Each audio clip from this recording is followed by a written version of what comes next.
자, 오늘은 본문이 창세기 18장 1절부터 8절을 중심으로 하나님의 말씀을 전할 텐데요. 한마디로 얘기하면 오늘 본문의 이야기를 통해서 제가 여러분에게 전하고 싶은 것은 잘 훈련된 가족, 잘 훈련된 조직 공동체, 그렇게 하여 한번 명령이 딱 떨어지면 일사불란한 모습으로 다 하나님의 과업을 수행하는 모범된 가족 이야기를 한번 들어봅시다. 그렇게 해서 정말 일꾼이라는 게 뭐냐, 하나님이 원하시는 일꾼의 자세가 뭐냐, 이거 좀 봐야 됩니다. 저는 늘 강조합니다.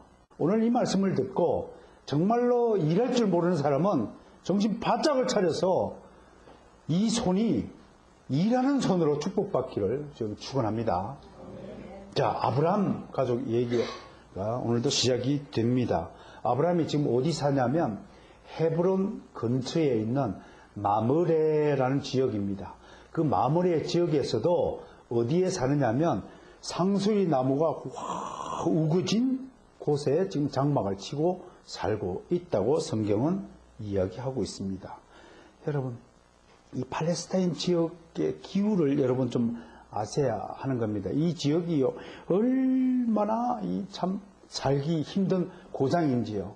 저는 이런 본문 구조를 볼 때마다 우리가 이 아름다운 금수강산 대한민국 땅에 살고 있다는 것이 얼마나 행복한지 모릅니다. 정말 저는 북한산을 올라갈 때마다 그 좋은 공기와 그 좋은 새소리, 물소리를 듣는다는 것이 너무 행복하거든요. 그런데 오늘 본문에 등장하는 배경은 전혀 그런 지역과는 전혀 딴판의 곳입니다. 어쨌든 마므레에서도 지금 상수리 나무들이 있는 곳이라 하였습니다. 그 뜨거운 지방의 나무 그늘은 정말로 적합한 피난처가 될 것입니다. 근데 여기서 원어적으로 전치사가 히브리어로 빼가 써 있는데 이것은 뭐뭐의 사이에, 영어로 하면 between, 그러니까 상수리 나무들의 사이에 지금 거주한다 이겁니다. 그렇게 한번 해석을 해보겠습니다. 워낙 뜨거운 곳이라서 좀 전에도 말씀드렸다시피 나무 그늘은 매우 중요한 장소입니다. 상수리 나무는 이제 팔레스타인 지역에서 여러 곳곳에서 우리가 발견되어지는, 그러니까 그 뜨거운 사막에서 하나님께서 상수리 나무를 자라게 했다는 것은 그 또한 또 다른 은혜가 아닐까 그렇게 생각합니다. 팔레스타인 지역의 기후는요, 완전히 아열대성 기후입니다. 이거를 지중해성 기후를 하는데 우리나라가 요즘 점점 아열대성 기후로 나타나죠.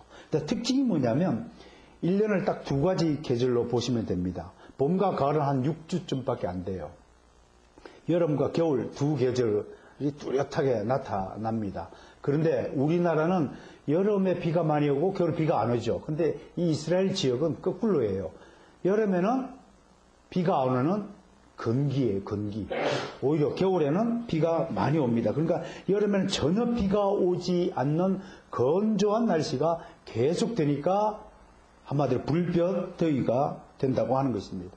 특히 5월에서 9월, 지금 요때 이스라엘 지역에 여행 가면 아주 곤란합니다. 그러니까 겨울철에 이스라엘은 여행을 가는 것이 좋다고 하는 것입니다. 하늘에 구름 한 점 없는 곳으로 유명하다고 합니다.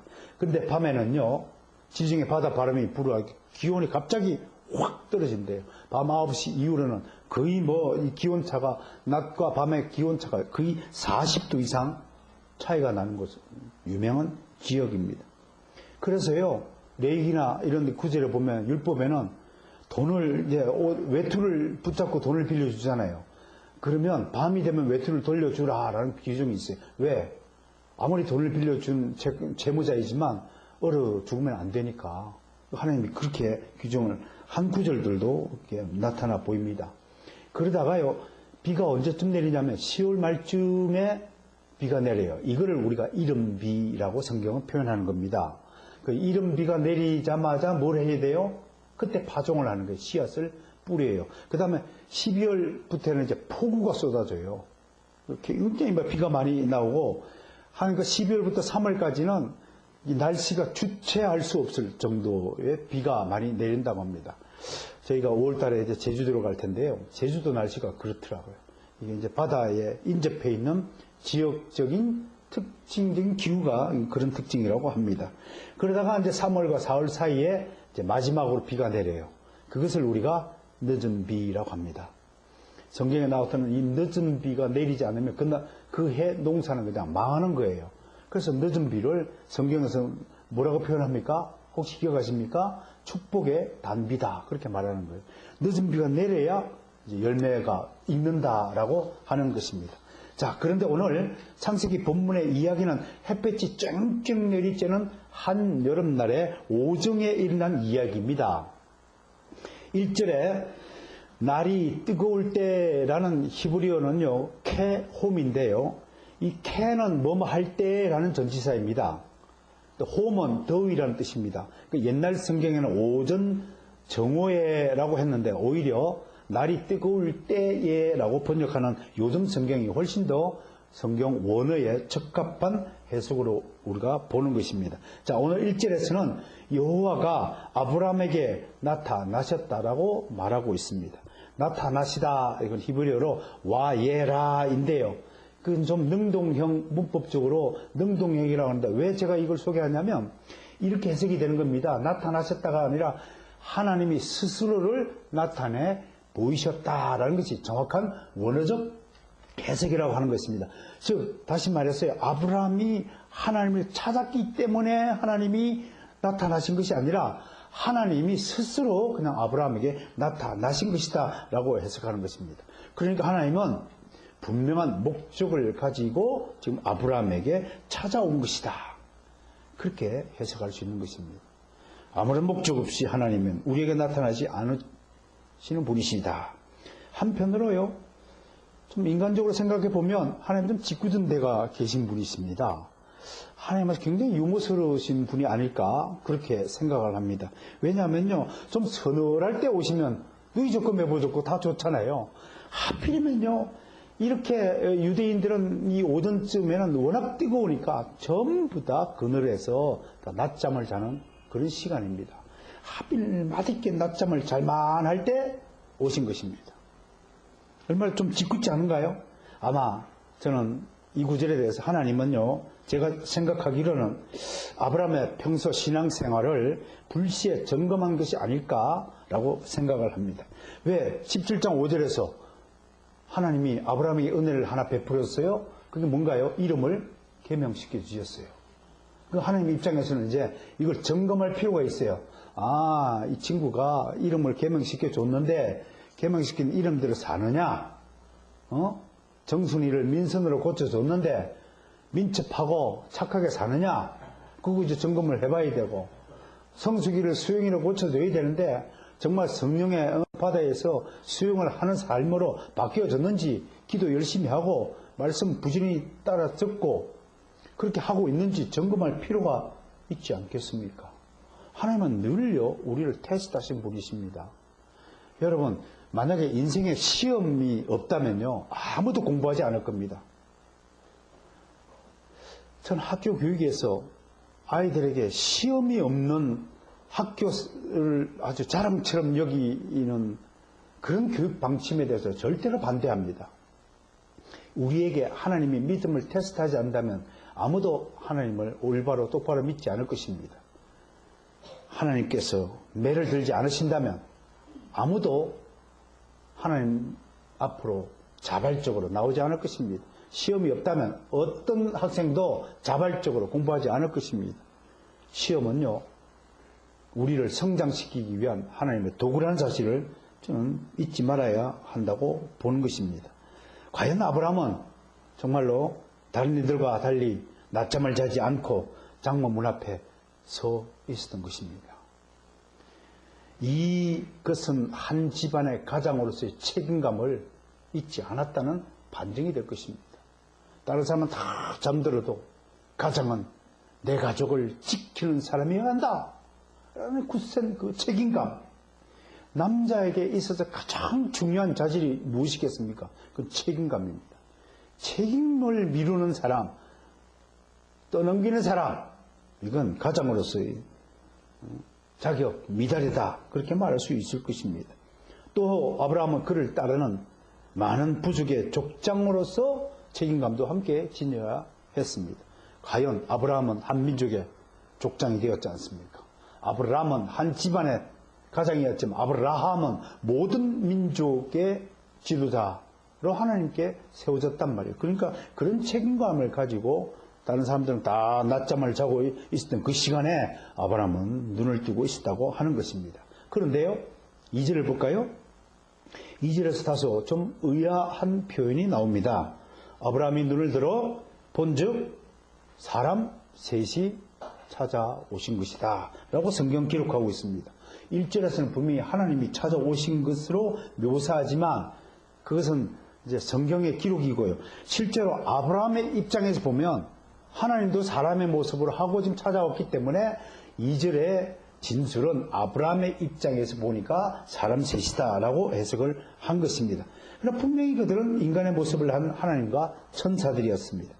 칼빈은 창세기 주석에서요, 천사들이 그들의 머리이신 그리스도와 함께 아브라함을 방문한 것이다 라고 분명히 해석하고 있는데 저도 동의하고 있습니다.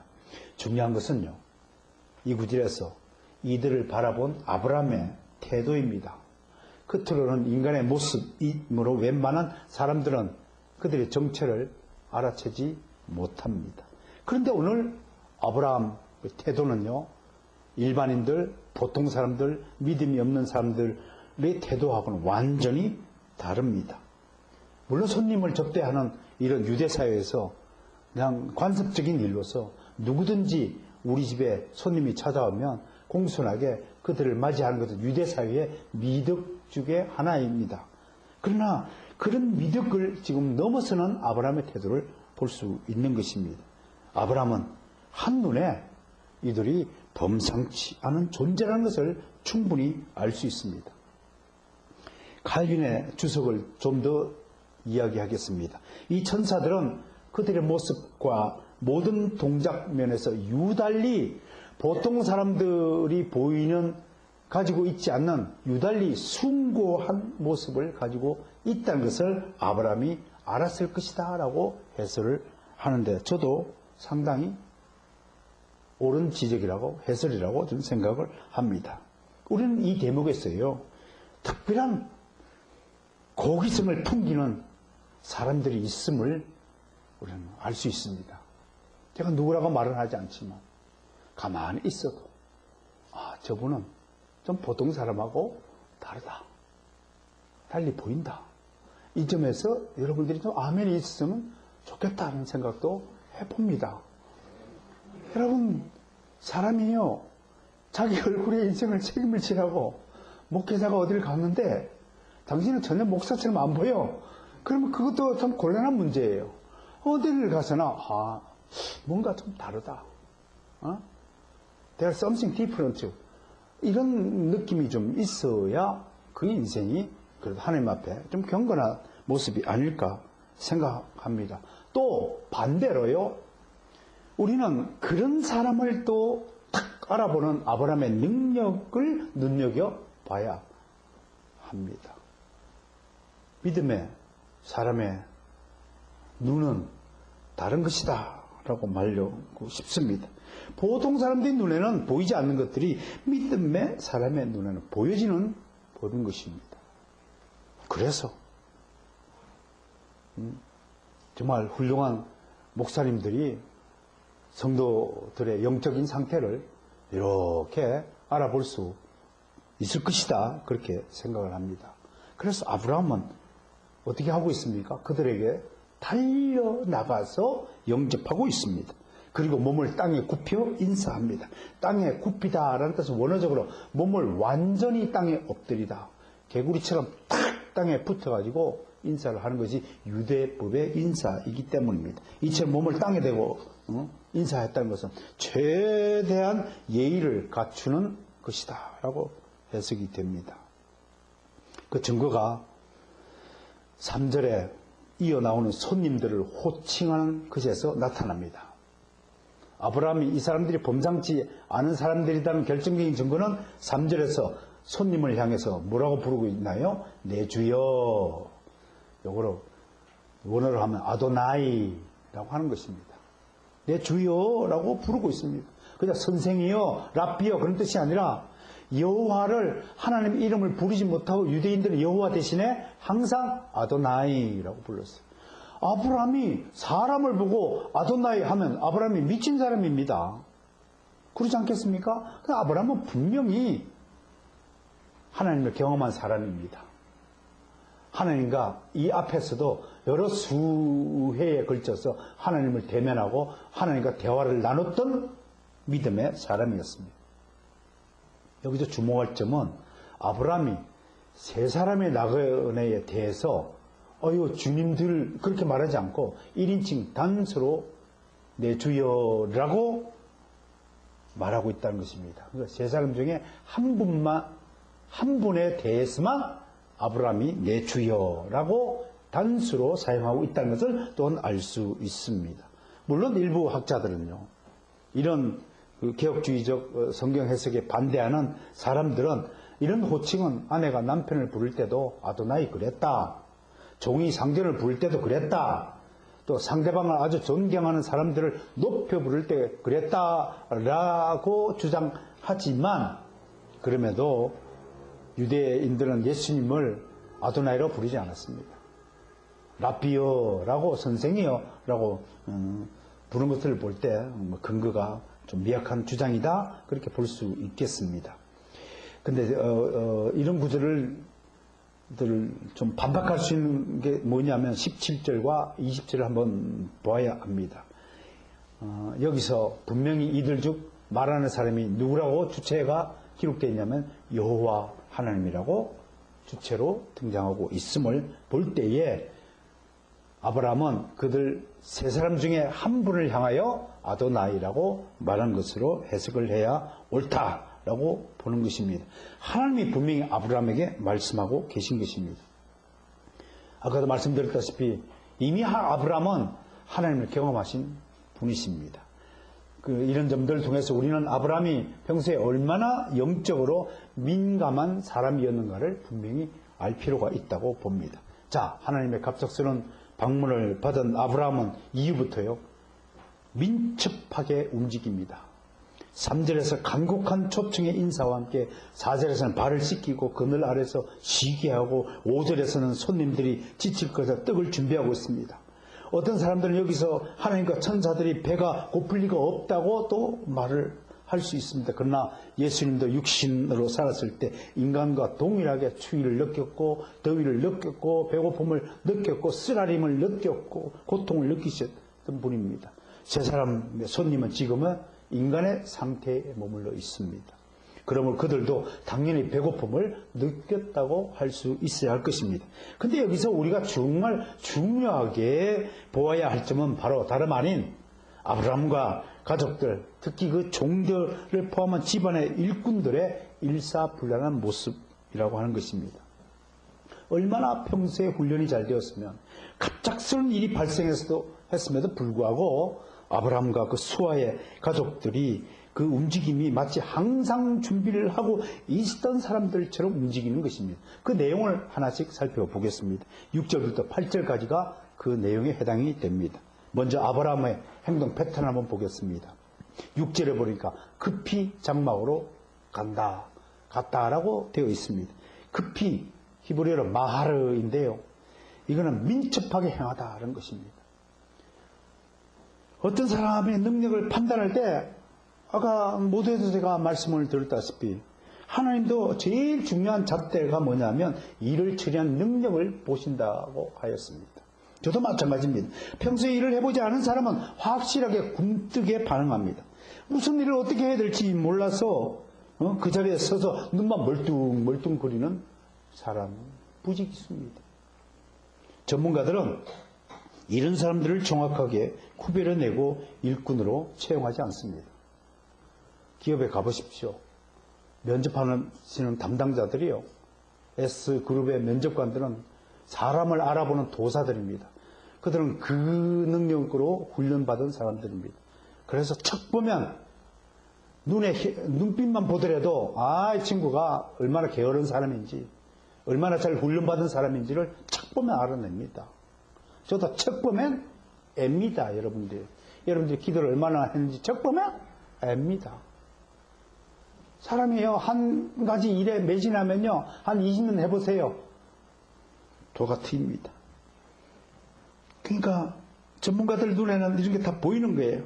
이런 사람에게 일을 시키면 일을 처리하는 것이 아니라 또 다른 일을 만들어서 오히려 다른 사람들 힘들게 하는 것을 경험적으로 전문가들은 알고 있기 때문에 이런 사람들 일을 시키지 않는 것이에요. 그러나 아브라함은 일하는 법을 터득한 사람이었습니다. 여러분, 조카 롯이 잡혀갈 때 아브라함이 어떻게 됐을까요? 자기 군사 318명을 데리고 쫙 와서 얼마나 그 평소에 군사가 훈련이 잘 된 부족이면 그 5개국 연합군을 물리치고 조카 롯을 구해 오지 않습니까? 얼마나 민첩하게 군사를 꾸리고 대응해서 조카를 구했습니까? 그리스도의 일꾼이 군사이지 않습니까? 일도 못하고 적과 싸우지도 못하는 사람을 누가 칭찬하고 함께 하겠습니까? 그리스도인은 주님의 부르심에 민감하고 민첩하게 반응해야 합니다. 주님이 베드로를 부르셨을 때 베드로가 어떻게 반응했습니까? 즉시 배와 부친을 버려두고 주님을 따랐다. 그것은 그 무엇보다도 다른 중요한 일도 없다고 말하지 못할 것입니다. 분명히 다른 처리해야 될 일들이 많이 있지만 베드로가 그때 그 무엇보다도 주님을 따르는 것이 가장 중요하다고 판단했기 때문에 주님을 따라갔던 것입니다. 우리 인간적인 측면에서는 아이고 이걸 하다만 것을 해야 되는데 라는 생각이 우리의 발목을 붙잡을 것입니다. 근데 믿음은 무엇입니까? 하나님께서 다 처리해 주실 것이다라고 믿고 주님을 따르는 것이 가장 우선순위라면 그 길을 따라가는 것이 순종이라고 말하는 것입니다. 주님의 명령을 따르는 일보다 더 앞서는 일은 이 세상에 없습니다. 주일날 이 예배 드리는 일, 이것은 무엇과도 바꿀 수 없는 최우선적인 일이어야 합니다. 이날에 하나님께 나와 예배하는 일이 얼마나 중요한 일인가를 여러분 깨닫고 여러분 자식들에게 무엇보다도 주일 성수 신앙을 심기는 일이 무엇보다 중요하다는 것을 다시 한번 강조하고자 합니다. 자, 다음으로 아브라함의 행동 패턴이 무엇입니까? 아내에게 떡을 만들어 달라고 요구합니다. 그런데요, 여기서 우리가 또 중점적으로 봐야 될 사항이 있습니다. 그냥 떡을 만들어 달라고 하는 것이 아니라 떡의 종류와 정확히 손님들이 먹을 만한 양을 계산하여서 요구합니다. 얼마나 여러분 아브라함의 이 신앙이 철저한 신앙인지 보아야 합니다. 그것이 바로 고운 가루로 만든 떡이다. 그 가루가 어떤 가루인지는 알지 못하지만 아무튼 고운 가루니까 최고의 재료로 만든 떡이다. 그 다음에 양은 가루 3스아의 떡을 만든다고 오늘 기록되어 있습니다. 스아, 그러면 이제 유대 사회의 부피에 대해서 좀 알아야 되는데, 제일 작은 부피가 오멜입니다. 오멜. 이건 이제 한 줌밖에 안 되는 것인데, 여기 한 2.2리터라고 합니다. 그 다음에 오멜의 3배 되는 분량이 1스아입니다. 그러면 여기 한 3배쯤 되면 한 7리터 정도 되죠, 그죠? 약 7리터. 6.8에서 7리터. 그 다음에 에바가 있어요, 에바가. 1에바는 3스아예요. 3스아. 그러면 한 20리터 좀 되죠, 20리터. 21리터. 이 정도 되죠. 그 다음 제일 큰 단위가 뭐냐면 바로 호멜입니다. 호멜. 이건 10에바입니다. 1에바가 뭐 20리터 되면 약 200리터 내지 210리터 좀 될 것입니다. 자, 아브라함은요, 그러니까 보십시오. 계산하면 1인분이 1스아입니다. 그러니까 오늘 손님이 몇 분 찾아오셨나요? 3분 찾아오셨어요. 그러니까 아브라함이 3스아 만들려고 하는 겁니다. 이야, 정말 놀랍지 않습니까? 응? 아브라함은 3사람의 손님을 접대하기 필요한 양을 정확히 계산한 것입니다. 이런 점에서 우리 일상생활에 낭비가 없는지 점검해 봐야 합니다.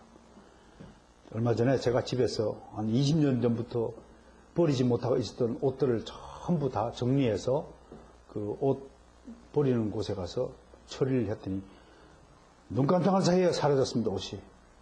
그때 제가 다시 한번 깨달았습니다. 아, 나조차고 붙들고 있는 것들이 다른 사람에게는 아주 귀한 선물일 수 있겠구나. 앞으로는 버리더라도 여러분 세탁해서 옷을 깨끗이 다려서 버려야 되겠다. 그러면 그 얻어 있는 사람들이 얼마나 좋을까 그런 생각을 해봤습니다.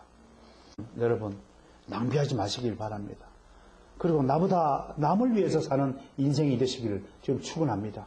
나는 좀 덜 먹더라도요. 나는 좀 덜 좋은 걸 쓰더라도 여러분들 교우 중에 정말 가난한 교우가 있다면 우리가 그 교우를 먼저 살펴보는 그런 사람 형제 자매의 사랑이 되어야 할 것입니다.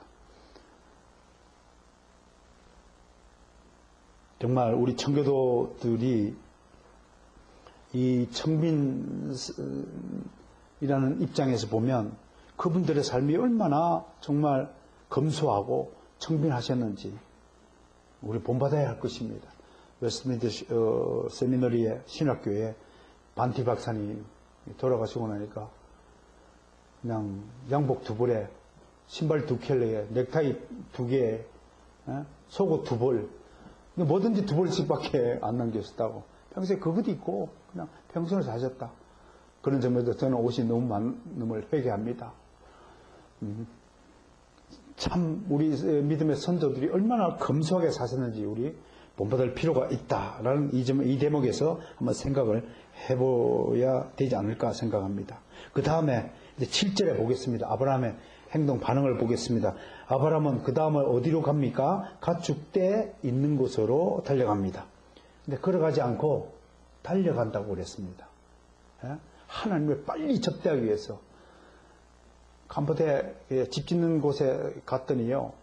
아무튼 2층에 올라가는데 여기다 손가락에다가 벽돌 2개를 끼고 올라가는데 30분 내려오는데 30분입니다. 벽돌 2개 들고. 그게 동남아 사람들이 게으른 족속들의 일하는 모습들입니다. 우리 같으면 복장이 답답해서 못 봐요, 걔네들요. 우리는 원래는 짊어지고 우라락 올라가고 불어넣고 그냥 내려오고 우라락 가는데 올라가서 담배 한 대 피고 30분 있다가 또 내려오고 하루에 벽돌 한 100개 더 못 날려는 그런 인부들 데리고 일을 하자고 하니 복창이 켜진다고 그렇게 선교사님이 말씀하는 걸 제가 들은 적이 있습니다.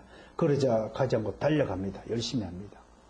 그만큼 열심히 일하는 모습이죠. 그러니까 라츠라고 되어 있는데요. 라츠는 이게 참 재밌네요. 단어를 해석하니까 숨이 가쁘게 달려가다. 야, 참 저는 이 라츠라는 단어를 해석하면서 이랬구나. 정말 주를 위해서 열심히 일하는 사람들, 열심히 공부하는 사람들, 쉬지 않고 숨이 가쁘도록 자신에게 주어진 책무를 매진하는 사람 말이 하나님의 사랑을 받는 사람일 것이다 보는 겁니다. 오전 일 마치고 쉬려할 때 손님을 귀찮아하지 않고 이리저리 뛰어다니는 모습은 아브라함이 얼마나 인격적인 사람이고 타인을 위한 배려와 따뜻한 사랑이 몸에 완전히 익은 사람이라는 것을 우리는 알 수 있다는 것입니다. 괜히 믿음의 조상이 아니구나 이런 대목에서 우리는 알 수 있습니다. 그 다음에 아브라함이 뭘 하고 있습니까? 기름지고 좋은 송아지를 잡습니다. 좋은 라크라는 것인데 부드럽고 연하다 이 뜻입니다. 여러분 소고기 중에 부드럽고 연한 소고기 띵호야 아닙니까 여러분? 제일 좋은 고기 아닙니까? 그리고 자기 집에서 그 수송아지, 다 큰 어른 송아지 잡지 않고 어린 송아지를 연한 살코기를 가지고 있는 송아지를 잡았다. 토브라는 거 좋다는 뜻인데 하나님이 천지를 창조하신 다음에 뭐라고 했어요? 토브 그랬거든요. 보기에 좋으셨다. 그 토브예요. 지금도 토브 좋은 송아지라고 말하고 있습니다. 육질이 좋고 연한 어린 수송아지를 잡은 것입니다. 이런 고기를 대접했다는 것은 새끼 염소를 대접해도 특별한 대접이라고 할 만한데 최고의 예우를 한 것으로 우리는 해석할 수 있습니다. 그리고 아브라함은요, 더 중요한 것은 이 송아지 도축을요, 충분히 집에 있어 일하는 하인들을 보고 야 네가 잡아라 그럴 수 있을 텐데 아브라함은 그렇지 않아요. 자신이 직접 잡고 있습니다. 이런 점도 우리가 놓치지 말아야 될 대목인 것입니다. 하나님을 대접하기 위해서 다른 사람의 손을 빌리지 않는 아브라함의 신실함이 나타나는 대목입니다. 그러니까 남 시키지 않는 것이 좋습니다. 교회에서 알아서 묵묵히 자기 일 하는 거예요. 이 행위는요, 훗날 레위기에 기록된 제사법의 예표가 됩니다. 모든 죄인들은 제물을요 직접 죽여서 제사를 드려야 했습니다. 레위기 1장 5절을 빨리 찾아서 함께 읽어봅니다. 진짜로 그랬는지요. 아브라함이 수송아지를 직접 잡았다고 되어 있습니다. 그러면 우리 아브라함의 후손들도 이러한 관습법을 그대로 제사법을 그대로 지키고 있는지 보겠습니다. 레위기 1장 5절 찾으면 한 목소리로 봉독하겠습니다. 시작. 그는 여호와 앞에서 그 수송아지를 잡을 것이요 아론의 자손 제사장들은 그 피를 가져다가 회막 문 앞 제단 사방에 뿌릴 것이며. 맞죠? 예? 제사를 드리는 죄인이 직접 제물을 직접 잡고 있는 모습입니다. 오늘날 이 신약 시대에 예수님의 그 보혈의 공로, 대속의 공로로 말미암아 우리는 더 이상 동물을 잡는 등 구약의 제사법을 지키지 않아도 되지만 그 제사법의 면면에 흐르고 있는 그 예배의 정신, 제사의 정신만큼은 우리가 결코 잊어버리서는 아니 될 것입니다. 여러분, 헌금 드리는 일, 이거요, 여러분 신앙을 결정하는 좌표가 되는 것입니다. 경건한 마음으로 정말 하나님의 것은 하나님께 드린다는 이 사실을 잃지만 않는다면 얼마를 드리고 많이 드리고 하나님의 부족해서 받으신 분이 절대로 아니십니다. 여러분들이 정말 믿음으로 하나님 나라를 위하여 정말 드려진다면 여러분들이 바친 그 모든 것이 하나님 나라를 위하여 쓰여짐을 받는다고 할 것입니다. 또 한 교회는 여러분들이 바친 그 헌금에 대해서 투명하게 재정을 공개해야 할 것이고 어디다가 썼는지를 분명하게 공정하게 교회법에 따라서 재정관리를 철저히 해야 할 것입니다. 자, 이제 아브라함만 이렇게 훌륭했느냐? 아닙니다. 사라였던 사라도 이름을 계명을 받았으니까 여러분, 사라가 이제 그 여종을 학대하고 미워하고 시기하고 질투심에 빠져가지고 아무것도 보지 못하고 오직 하갈 저것이 무엇을 잘못하나 눈에 꽂혀가지고 그것만 사로잡힌 사라로 거듭난 뒤로 어떻게 변했는지 볼까요? 그녀는 비록 장막 안에 있었지만 잠을 잤어요? 안 잤어요. 남편이 안 자니까 안 자는 거예요. 남편이 저 바깥에서 낮잠 자는 시간에 다 깨어 있으니까 사라도 자기도 깨어 있었습니다. 이게 부창부수예요. 남편 따라가는 거예요. 남편에게 순종하는 아내를 일컫는 말입니다. 사라는 남편의 부탁을 받자 즉시로 떡을 만들었습니다. 가타부타. 당신은 막 이렇게 피곤하게 죽겠는데 뭘 나한테 시켜. 당신이 만들어. 이건 불순종한 아내죠. 잠언에서 현숙한 아내를 이렇게 말하고 있습니다. 잠언 31장 1절부터 12절까지인데요. 누가 현숙한 여인을 찾아왔겠느냐. 물론 친절한 이렇게 번역을 할 수 있지만 다른 뜻으로 누가 순종하는 여인을 찾아왔겠느냐. 한마디로 뭐예요? 순종하는 아내를 얻는 것이 가장 복받은 남자다. 그걸 지금 강조하고 있는 것입니다. 그의 값은 진주보다 더하니라. 그런 여자의 남편의 마음은 그를 믿나니 산업이 핍절하지 않는데요. 그런 자는 살아있는 동안에 그의 남편에게 선을 행하고 악을 행하지 아니하니라. 기쁨을 주는 존재다. 여러분, 하나님이 아내를 아담에게 선물하는 것은 무슨 목적입니까? 남편을 돕는 배필로 주신 것이라는 사실을 잊지 말아야 됩니다. 그런 점에서 요즘 세상은 오히려 여자가 남자의 머리 위에 올라가서 남자를 지도하고 남자에게 명령을 하고 하는 것은 하나님의 절대적인 주권적 질서를 위반하는 사실이라는 사실을 깨달아야 됩니다. 시대가 여성 목사를 허용하니까 우리도 따라서 그렇게 가야 된다. 그렇게 말씀한 건 신앙이 아닙니다. 성경적 믿음이 아닙니다. 성경에서 금한 것은 금해야 할 것입니다. 하나님은 절대로 당신이 만드신 창조적 질서를 어긋나는 일을 허용치 않는 것입니다. 그렇다고 해서 위에 있다, 아래에 있다 그런 개념이 아니라고 하는 것입니다. 질서의 편입니다. 여러분 태양은 태양의 위치에 있어야 되고 달은 달의 위치에 있어야 되지 남편은 남편의 위치에 있어야 되고 여 아내는 아내의 위치에 있어야 된다는 것이 하나님의 질서라고 하는 것입니다. 7절 하반부를 보세요. 주인 아브라함이 송아지를 잡자 급히 요리를 했다고 합니다. 하인들의 이야기입니다. 그 다음에 하인들의 반응을 보세요. 7절 하반부 보니까 송아지를 잡아주자 급히 요리를 했습니다. 이들도 잠을 청했다는 기록이 없습니다. 놀라운 가족입니다. 아버지가 잠을 안 자니까 그 자식들도 잠을 자지를 않아요. 주인이 잠을 자지 않으니 종들도 잠을 자지 않고 있었습니다. 저는 이것을 해석하면서 내가 기도할 때 우리 성도들도 따라 잠자지 않고 저 따라 기도하는 시간이 됐으면 얼마나 좋을까.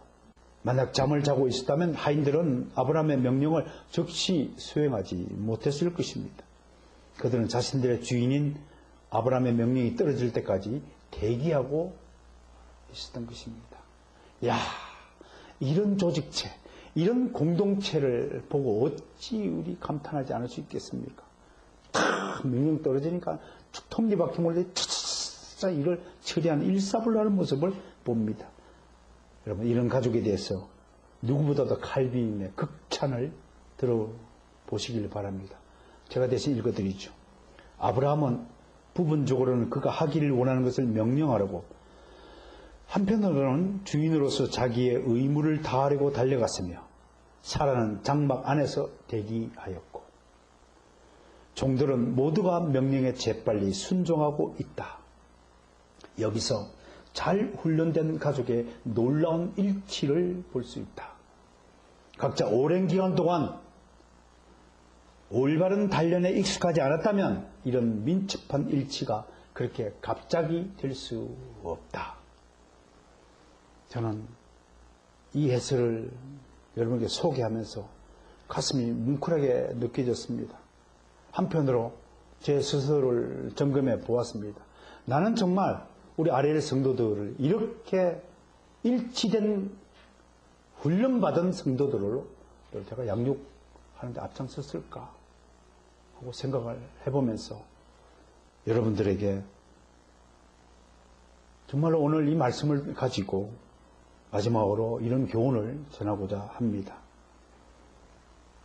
성경에는요, 아직도 숨겨져 있는 하나님의 이야기와 비밀들이 산재합니다.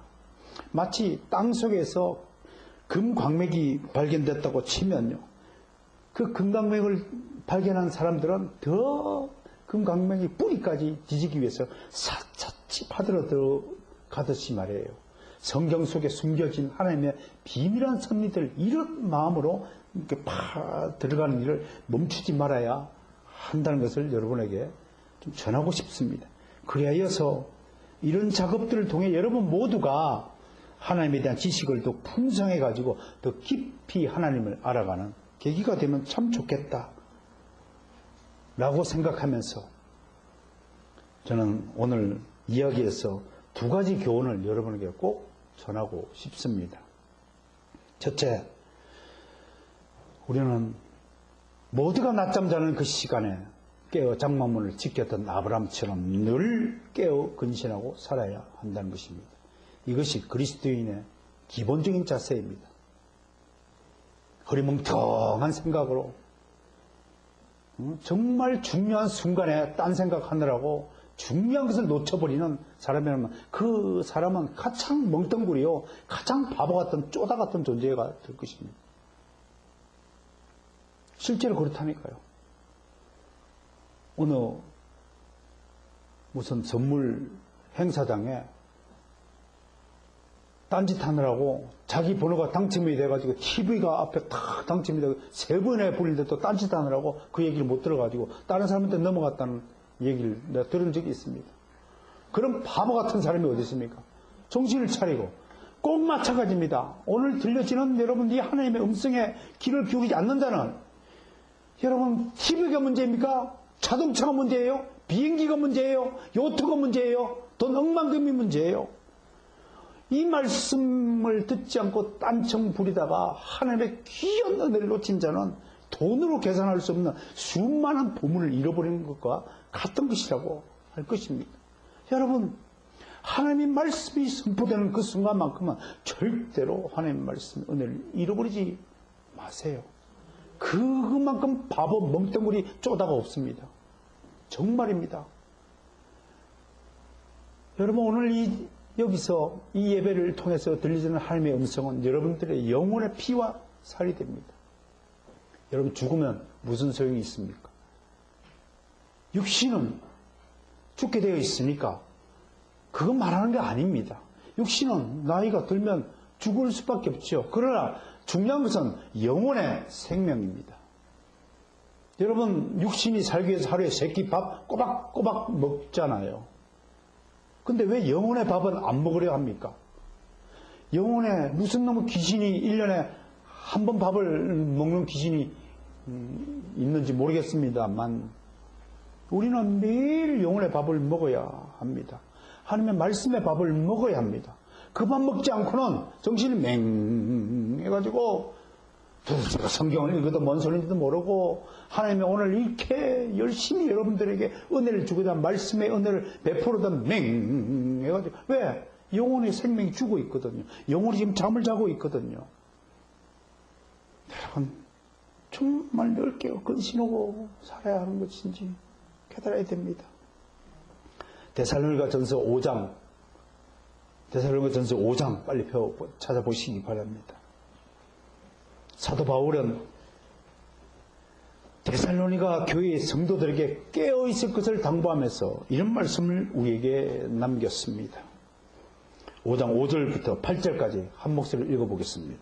시작. 너희는 빛의 아들이요 낮의 아들이요 우리가 밤이나 어둠에 속하지 아니하는 그러므로 우리는 다른 이들과 같이 자지 말고 오직 깨어 정신을 차릴지라.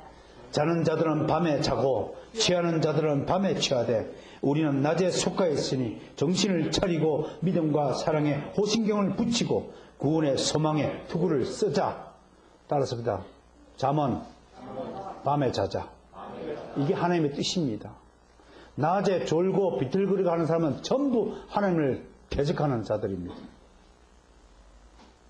잠은 자기 침대에서만 자는 것입니다. 나머지는 온 정신을 깨워서 정신을 바짝 사리고 살아야 되는 것이 하나님의 뜻입니다. 자는 자들은 밤에 자라. 응? 우리는 낮에 속했다. 우리는 빛의 아들이지 어둠의 자식이 아니다. 잠자는 시간 이외에 자는 사람은 어둠의 자식들이라고 지금 우리에게 경고하고 있는 말씀이 뭘? 좀 경각심 있게 말씀을 받으시고 열심히 살아야 할 것입니다. 두 번째, 매사에 열심히 땀을 흘리며 살아야 합니다. 일을 할 때도 땀을 뻘뻘 흘리면서 오늘 낮 숨이 가쁘게 뛰어다니는 아브라함을 보셨을 것입니다. 좀 빠릿빠릿하게 움직이세요. 목사님이 명령을 하면 빠릿빠릿 왔다 갔다 하고 즉시로 반응하고 이런 일사불란한 모습을 하나님이 원하시는 것입니다. 신앙의 두 가지 중요한 적이 뭡니까? 하나는 고집이요, 하나는 게으름입니다. 제가 게으르지 말라고 계속 강조합니다.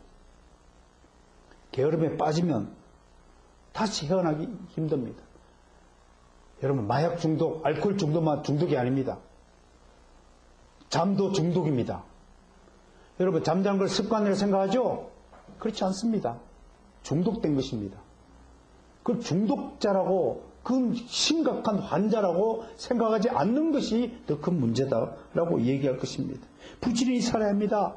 몸이 처지고 자리에 누우려고 할 때 얼른 깨달아야 하는 것이 있습니다. 아, 게으름이라는 녀석이 나를 또 죽이려고 하는구나. 그렇게 생각을 하고 차라리 졸지 말고 바늘로 내 허벅다리를 찌를지언정 게으름이 밀려오는 것을 딱 거부하는 자세가 있어야 됩니다. 왜 목사님이 저렇게 게으를 수 있지, 졸 수 있지, 그렇게 좀 부드럽게 말씀하지 않고 이렇게 단호하게 말씀하실까? 그것은 하나님께서 그렇게 말씀하셨기 때문에 그런 것입니다. 게으름을 계속 방치하면요, 갈라디아서 5장 9절 바울이 지적한 것이 있습니다. 적은 누룩이 온 등이에 퍼지느니라. 게으름을 방치하면요, 사람은 한도 끝도 없이 게을러집니다. 마치 쫙 천국에서 지옥으로 가는 계단은, 떨어지는 계단에는 계단이 없습니다. 그냥 시속의 힘으로 쫙 미끄러져 나갑니다. 천국으로 올라가는 때만 계단이 있는 것입니다. 그래서 천국으로 가는 길은 어렵고 고단하지만 지옥으로 떨어지는 일은 가만히 있어도 미끄러져 가는 것입니다. 공부를 잘하려고 할 때 힘이 드는 거지, 공부를 못하도록 하면 아무 힘이 들지 않습니다. 그냥 놀고 먹고 자고 하면 공부 못하게 됩니다. 그건 지옥으로 가는 길이죠. 주님은 게으른 자를 잃어서 악한 종이라고 꾸짖으셨습니다. 이 게으른 자여, 저 추운데 한 대 나가서 이를 갈며 슬픔이 있으리라 경고했습니다. 여러분, 예수 믿는 일에 게으른 자들이 있다면 호되게 매를 쳐서라도 정신을 바짝 차리게 만들지 않으면 그를 지옥으로 떨어지는 것을 방치하는 죄를 짓는 것일 것입니다. 사도 바울도 게으른 자들을 권계하라고 가르쳤습니다. 데살로니가전서 5장 14절 말씀, 형제들아 너희를 권면하노니 게으른 자들을 권계하며 마음이 약한 자들을 격려하고 힘이 없는 자들을 붙들어주며 모든 사람에게 오래 참으라. 주님 만나 뵈는 그날까지 항상 기뻐하고 쉬지 말고 기도하고 범사에 감사하는 성도가 되시기를 주의 이름으로 축원합니다.